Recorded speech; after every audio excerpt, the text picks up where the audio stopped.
All right. Hello, everybody. Um, just gonna do a little something for science for those of you who are interested. Um, on my probably my fifth or sixth Modern Masters draft, but wanted to share some decks, and I haven't been recording the games, and I should have because they end up being really cool games. So just gonna replay them and kind of talk through really quick. Also, it'll be a much quicker video for you guys to watch. um, than to watch the whole thing.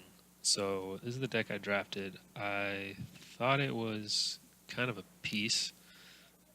Um, didn't exactly get to where I thought I was gonna go. I was kind of going white blink deck, kind of doing like black mid-rangey stuff. I had the horrors and the Deadeye Navigator to kind of do some blinky type things, and in the whatever this card is, instant speed, create a copy of a creature you control. But didn't really work out. It wasn't exactly a Grixis. Like I moved out of Grixis, and then got past a couple terminates, so I took those, and as you see, I dabbled in some green for some Jund and things like that. So I don't have the draft recorded, and you can't see that, but I wasn't happy with the draft. Figured I'd see what it was, but the deck did 3-0, so I want to kind of go through these games again and let's see how this actually happened. Definitely a lot of luck involved, but some of the games were incredibly interesting. So this was round one. Played against a black-red like tokens aggro sacrifice deck. Like I said, this will be much quicker to speed through the games. Um, Opponent wasn't doing anything. I wasn't doing anything. I'm definitely a slower deck. Um, didn't want to kill the bomber with the Agony Warp. I wanted to wait to see if I could 2-for-1 with the Agony Warp, maybe kill a creature and then make the bomber an 0-2 and block with Misraven, but couldn't wait that long. Hellrider is a hell of a card, and I had to get going with it. So here was kind of nice to be able to Agony Warp and Forbidden Alchemy in the same turn. Sorry, it's been quick, but it was Signet and 2 lands and a Grizzly Spectacle, so it's a pretty easy choice. So I can tell he's going to be an aggro deck, but I may as well get my board going. Kind of was my thought process. I didn't want the bomber to hit me, so I obviously keep the Misraven back. He ends up doing it anyway, um, which is annoying, but I'm looking okay because I got the alchemy in the graveyard here, and then a couple removal spells. Did Rogue Horror is awesome, but I didn't. Well, let's see what I did. I think I'd be happy with any blocks, and that's one where I probably should have just held back to block. Obviously, there was no way of knowing he was gonna giant baiting for 2. Not that my 3/3 would have done much, just would have blocked, but kind of what I was thinking was he's obviously an aggressive deck. I have our board was kind of even with him just having these creatures and my 3/3, so I wanted to start applying pressure on him before he, these aggro decks, these black red aggro decks are grindy enough where it's hard to stabilize just because they have so much direct damage. But anyway, I had to end up using removal spells on his giants just because it just wasn't enough. I couldn't afford taking that 4 damage there. So now I'm sitting back to block, and I do have some card advantage with the Gifts Ungiven coming. However, Noble was pretty annoying there, just because I know he could keep draining me. So I have an Alchemy in the graveyard, Gifts Ungiven here, and this Gifts I thought a lot about, but basically the idea was, I took like a Nighthawk, and it was all stuff that he probably doesn't want in my hand.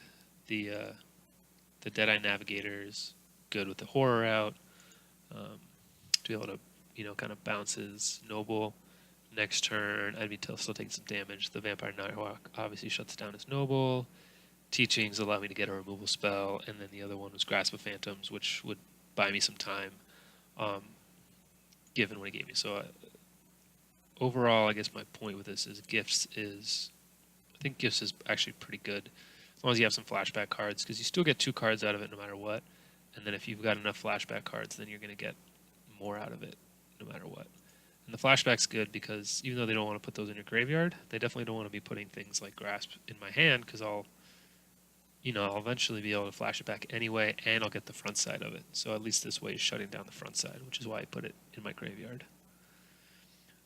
Here, I knew I was going to be blocking with two things, so I did that. I knew I was going to be able to teachings, hopefully teachings for a removal spell for his noble. What I did forget about was the bomber, so he brings the bomber back and also draws like a champion, and I'm dead. So, oh right, this won't show the side. So for sideboarding, I brought in Gift of Orzhova just to gain some life, and then Cower and Fear definitely just because he's got all those tokens out. I'm not sure what else I did, but game two.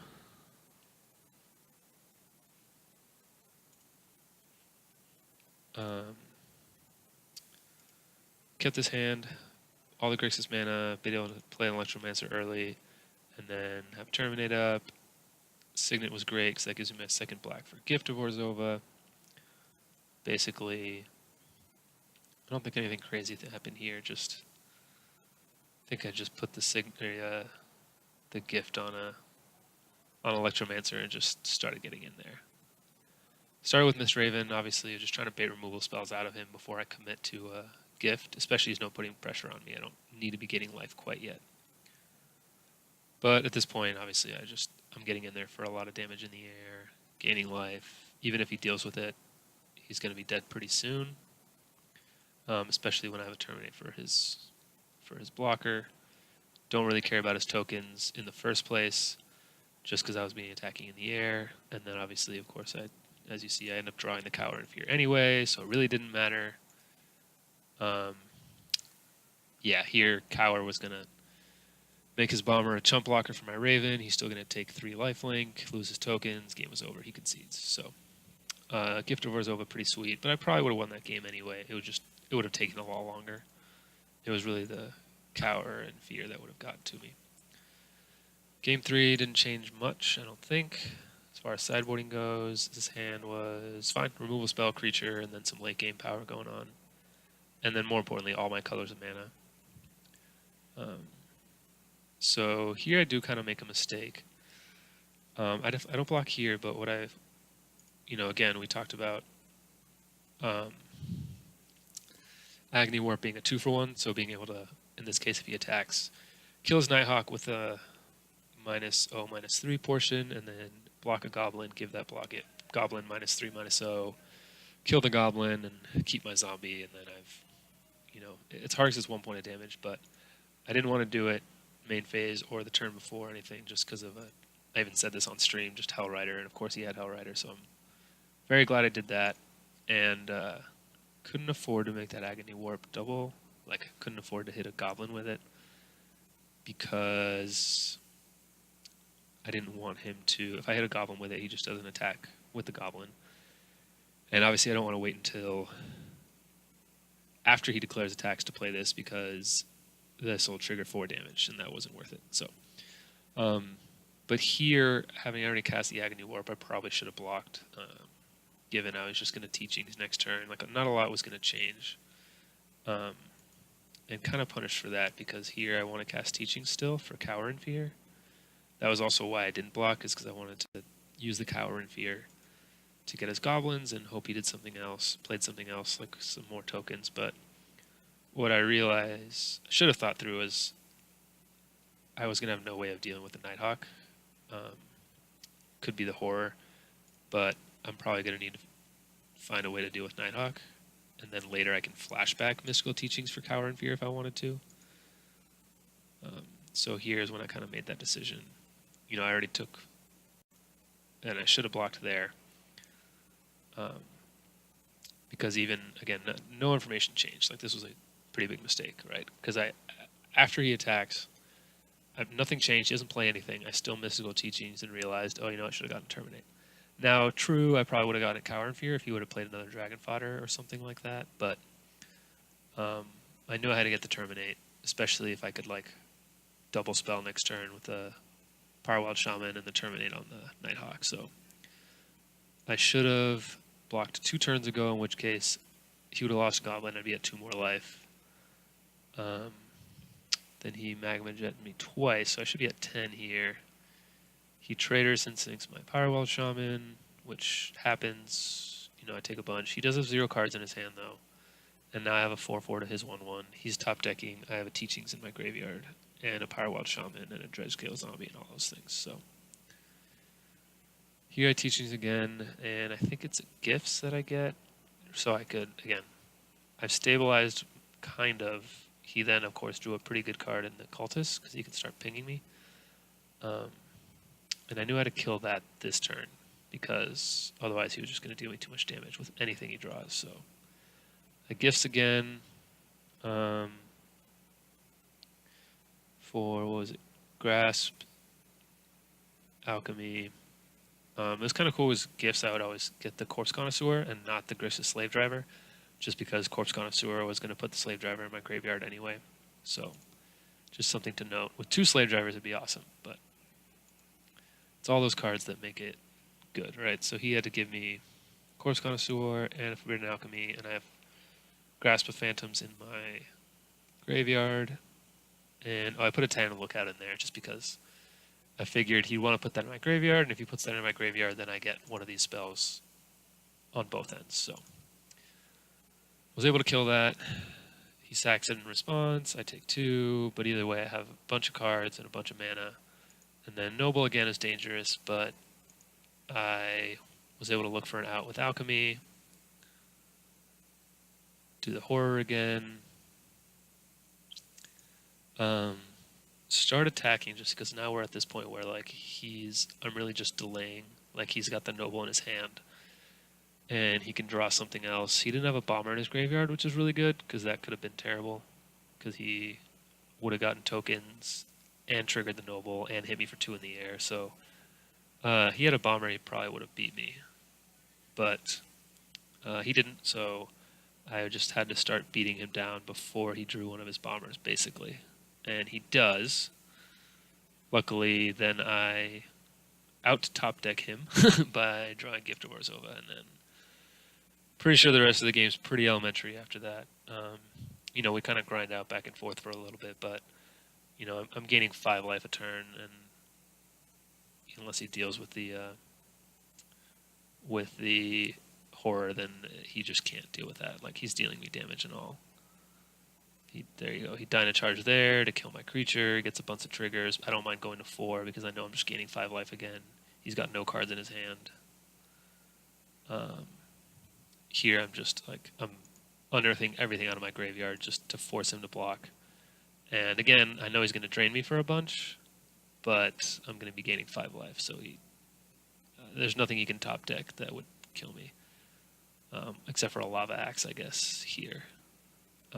But I don't know if there's anything like that in the set. This is as close as he gets, right? Like, he gets his Bomber back, he hits me for 2 in the air, sacks the Bomber, drains me for 1, gets 2 more tokens. But at this point, like, I have Grasp here, so I can put the Noble on top of his library, so he doesn't even... even his chump blocks don't trigger anything. And again, I'm gaining 5 life before he gets to do anything, so... I guess this is it. Yeah, he conceded here, so... Got that game, or got that match, but definitely on the back of Gift of Orzhova, which is sweet. So at this point, what I'm afraid of is, again, I definitely had the tools to outgrind another blue deck. What I didn't want to face was like an aggro green-red or green-white tokens deck. And that is what I face here, but I'm interested to see this along with you guys because I don't really know how I got this game. I think it's just our opponent didn't have much to play, to be honest, because you know, I do not have the tools to deal with this. I have some spot removal spells, and it's a bounce. The Denrova Horrors are definitely the way that I knew I could beat a tokens deck. Because here, Denrova Horror is just a straight up, like, 2-for-1, not just a tempo play, because I'm killing their Call of the Conclave and making them discard a card. It's actually 3-for-1, and I get a 4-4. So here at the chump block, just to stay alive, I use the Agony Warp to kill one of them, and keep my Electromancer alive, and I can Teachings. in response. He gets a splicer, so I already kind of know what I'm looking for. Um, with gifts, oh, I'm sorry, no, what did I do? Oh yeah, I had teachings for terminate just because I had to do something. But I couldn't cast it quite yet. He attacks. I'm fine trading Electromancer. I'm really kind of choked on black mana more than I am, just any mana to flashback my spells. For the record, I definitely underestimated Electromancer in a deck full of like high casting cost flashback cards like Forbidden Alchemy and Mystical Teachings and all that stuff. So anyway, here I got super lucky, drew a horror, which is the 3-for-1 we were talking about. Like bounces creature, his token, he discards his Zealous Construct, and I get a 4/4. So at this point, I'm pretty well stabilized, and I don't want to terminate his Splicer yet in case he has something like a Momentary Blink. So we're trying to bait out that game, but having a terminate in my hand, and like a bigger board than him, even though I'm at 8 life, I want to start getting in there. And at this point, again, once he taps out, I'm happy to terminate a Splicer. Now he's got no board. I have a 3/3. He's got one card in his hand. I have a Mist Raven, which is a 2-for-1 against a token deck. And then he banished. So he's got more going on. He's obviously like a couple removal spells, but still, I've got 3 flashback spells in my graveyard, 4 with the Dredgescale Zombie, and a Slave Driver. So I have a ton in my graveyard. I have a Mist Raven, I have a Battle Rat on. Feeling pretty good about this. Just trading resources here. He puts that on me. I bounce one of it. Oh, Slave Driver. Right. Attack with a 4/4 and a 4/2 trample. Again, like the other game, like when you're playing against a beatdown deck, I feel like especially when decks are as powerful as they are here in Modern Masters, you just can't let them draw their cards. So I was aggressively trying to attack, and I think it's more of a risk to let them to sit back to potentially block and let them draw cards than it is to just aggressively attack in for 6 to 8 a turn and bring their life total down and give them less total draws. So here, obviously, we're doing great, like 2/2 on a 2/2, and anyway, all kind of happening from there. Yeah, so that game was all about just stabilizing early. I had some big cards against him, and the Denrova Horror and Mist Ravens are just really good against these Call the Conclave Splicer decks. But I had to get to that point.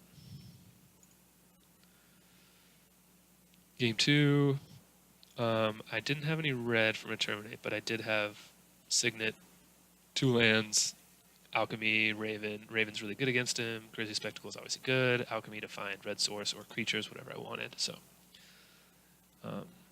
do that. My opponent's stuck on mana, which is obviously very, very good for me because if I can set up, I have all the tools I need.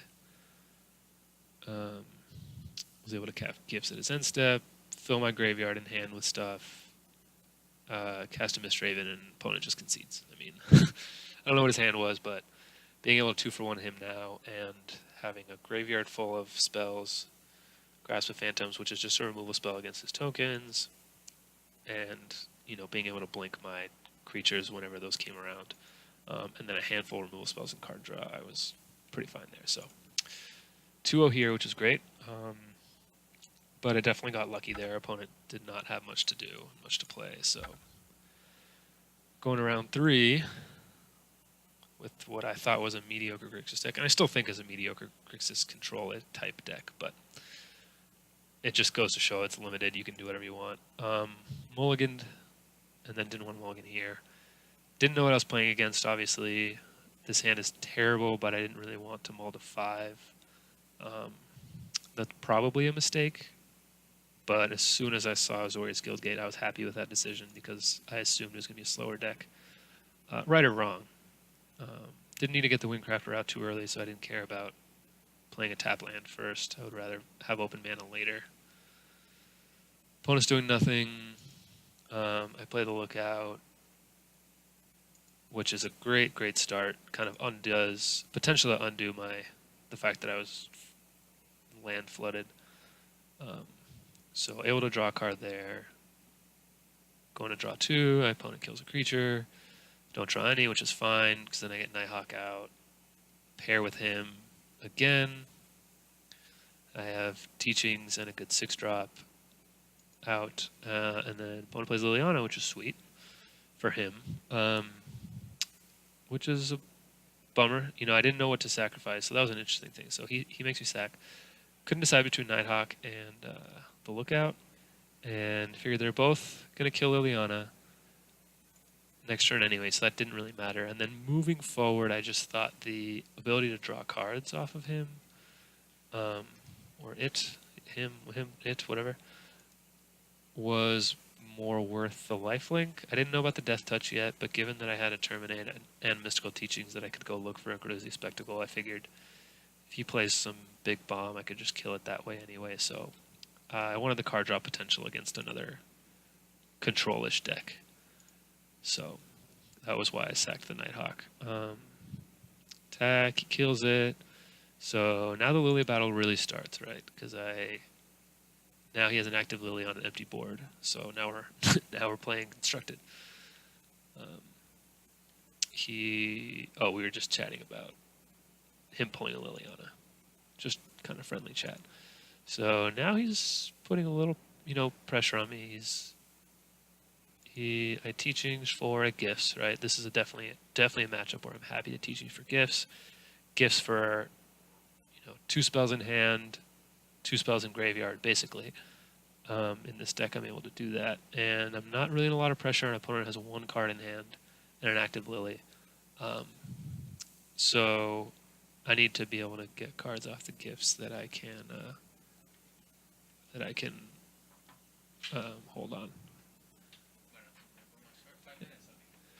I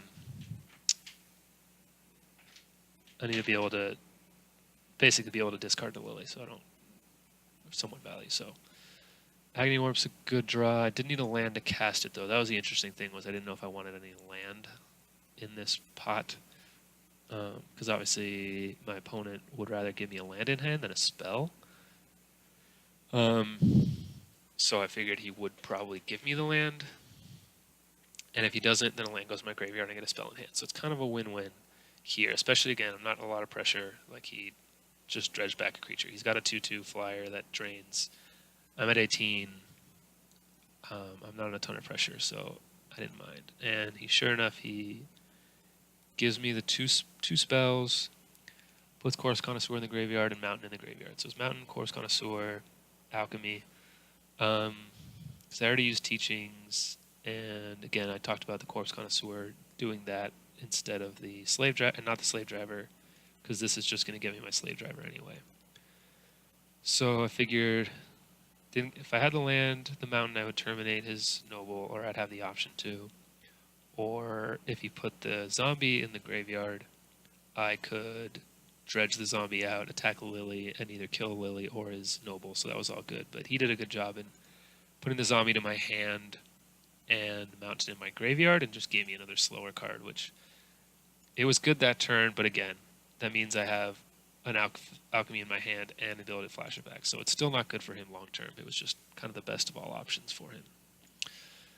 But with the zombie, I obviously have a good discard outlet for Lily, or a good card to discard to Lily, which is fine.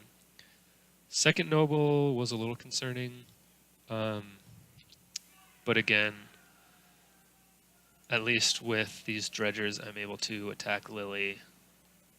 So I unearth both, unearth both, attack Lily, he blocks. But again, happy to trade a Noble for creatures that were in my graveyard anyway, and bring Lily down to 1. And still have 2 removal spells in my hand, and a good 6-drop. So that was obviously annoying, having a 4/4. He pluses Lily, he had 0 cards in hand, but again, I discard for Lily Alchemy. No big deal, and then next turn, I finally got my red source, so next turn I can kill both of his creatures. And I have to decide what I want to do with that. What I did instead was terminate his 4/4, and then finally, he's got 0 cards in hand, so I feel totally safe bringing the Slave Driver in and killing Lily, getting a 2/2, and now I'm getting low on life because I'm at 9. But again, he's got no cards in hand. I have a bunch of cards in hand. I have a full graveyard. I have a removal spell for his noble. Kind of all elementary from here. And then able to play another creature. So finally stabilized. He Inquisitions for no value and then concedes because he clearly sees the writing on the wall here. All right. That was game 1, I believe. So I know it's a slower Esper deck, so let's go back. I sideboarded in the Crackling Counterpart and Recover. I think I took out Wingcrafter just because it's a pretty low power level card. This is just a screenshot of the deck, FYI. Recover I felt was awesome to bring back a Horror or Mistraven or Tandem Lookout or something like that and be able to draw a card. So mulliganed the first hand, I don't remember what it was, but this hand is slow but good. Again, I'm just looking for card advantage against this deck. So I thought he takes my Signet, which is bad. So especially because I had 4 drop, 5 drop, 6 drop, so Signet would have been awesome to start that a turn earlier. He ends up going lower curve aggro, kind of identifying that I was a slower deck. So he brings in all his cheap creatures. Sin Collector is incredible against me, just a straight up 2-for-1. Gets my gifts out of my hand, which is fine, because I obviously didn't want to be casting gifts when I could cast removal spells and creatures to block and get extra value off of. So I'm kind of up against it here.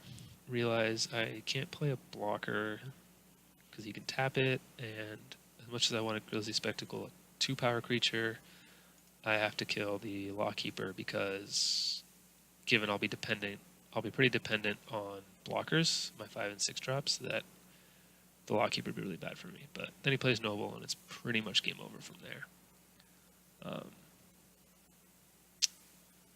Again, Slave Driver, Connoisseur and a Slave Driver, pretty standard. Block a creature, he's draining, I'm at 1. Basically draw the only thing that was an almost out in Nighthawk.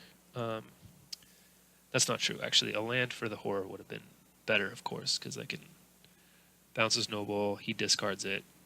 Actually, a land would have probably just wanted me to, well, at least stabilize this game for me, because he'd have discard the Noble, and then I've got a 3/3 and a 4/4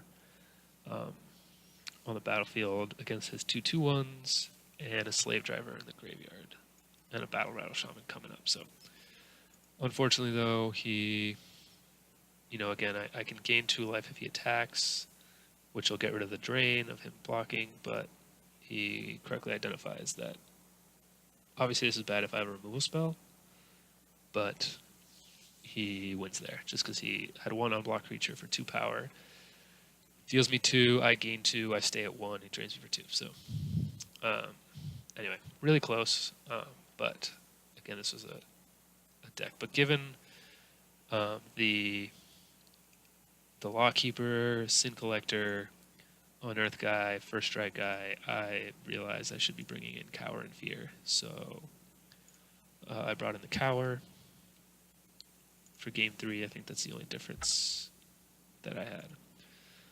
So this is game 3, match 3. Going for the 3-0 here. I only have 2 lands in my opening hand. 2, 3, 4, 5, 6, 7, yeah. Kept it because some of these cards are good against him. I kind of had a bank on him being a slower deck. I didn't really want to mulligan on the play. I felt like that was worse when I had 2 lands. My red is a splash anyway.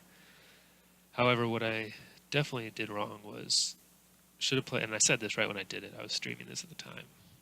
I should have played Island in case I draw a red source. I can play Electromancer, and then following turn I can play Gifts or not Spectre, but I can play Gifts for 3. So that would have been correct.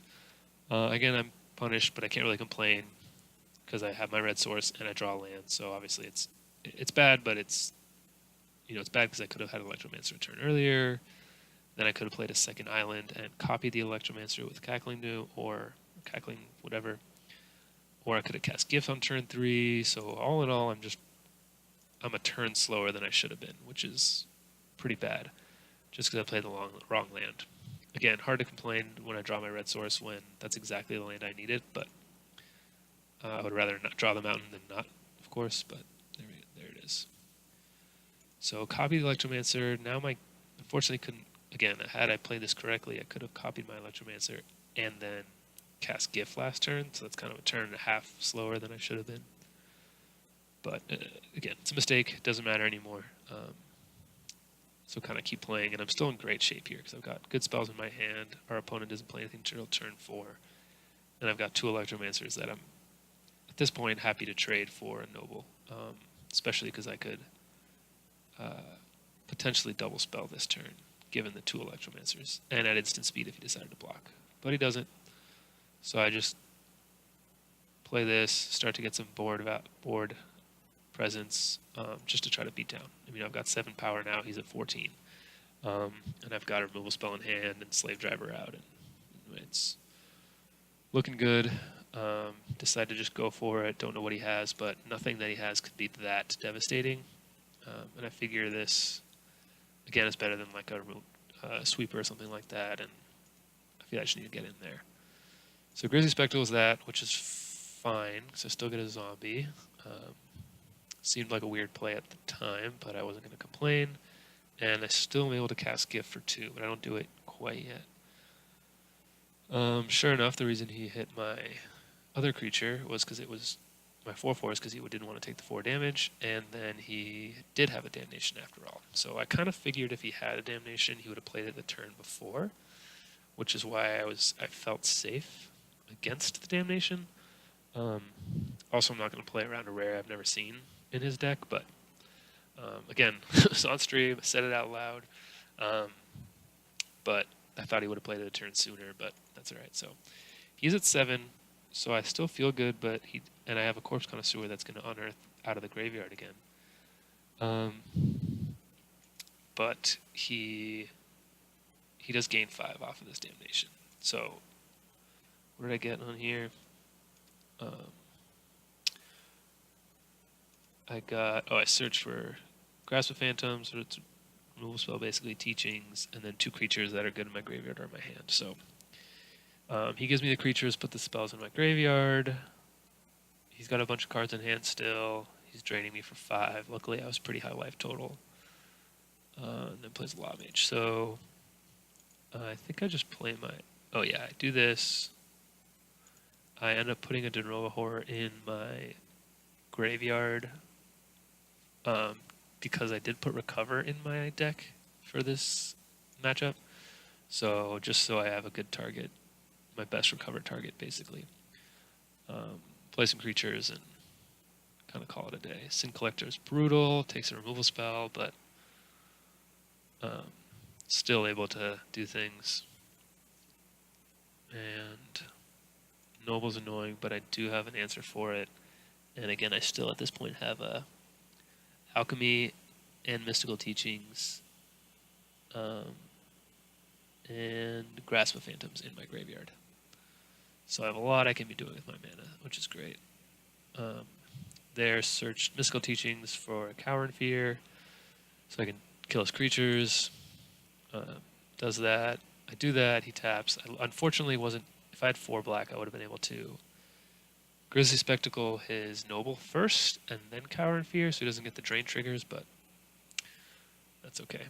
Still somewhat of a 2 for 1, so happy to do that, and again, happy to trade if he wants to. Now we're at 9, I have a better graveyard, I have a removal spell in hand, I don't know what he has, so he does well. He is able to play a Splicer and Soul Ransom, which is awesome. Now he's got 0 cards in hand. I, luckily enough, drew the Recover, though. So I was able to do that play that I talked about earlier, and the reason I put this in my graveyard in the first place was so I could recover, play the Horror, end up drawing an Agony Warp off the Recover, which is awesome. Play it, bounce the Soul Ransom back to his hand, because De Novo Horror is permanent. So I bounce the Soul Ransom, he has to discard it, I get my creature back, I have a 4/4. I'm taking 2 in the air, but I have 2 removal spells for his flyer. So I'm not totally concerned. and our opponent's top decking. So I figured we were in pretty good shape. So here's an interesting one because I've got 1, 2, 1, 2, 3, 4, 5, 6, 7, 8, 9 mana, and a lot of like splashback spells that are pretty expensive. And so I had to kind of figure out what I do. I don't remember exactly what I did, but I'm still looking pretty good because I remove a spell for his things that matter. Opponent has 0 cards in hand. He must have played a land. I don't know why you play that out. I think that's a different opinion. Again, I feel like if you have 1 card in hand and it's a land and a bunch of open mana in this situation, you want to at least make me think that you might have something. So anyway, it doesn't matter. I had the Cackling Counterpart in my graveyard, so I, for 7, copied my Denrova Horror, blink his token, still have Agony Warp for Falcon Wrath Noble, and I do that because he blocks. I then kill his Noble so he doesn't get any triggers. He takes 5, and then barring another Damnation, I'm going to win the game, and I did. So there's a 3-0. Hope you guys enjoyed that video. I'm going to see if that is a worthwhile endeavor, see if it's good. I mean, it's good to get these games run through the whole draft, all 3 matches in a quicker time frame, and be able to talk through it than watching it. It's kind of nice to watch it all play out, obviously, but for science purposes, it's good to have that. So thanks for watching, guys. Hope you learned something. I definitely did. I'm doing this mostly for myself here because it's really good to watch those matches again and see what I did right and wrong. So hopefully you guys get the same thing out of it. I will talk to you all soon.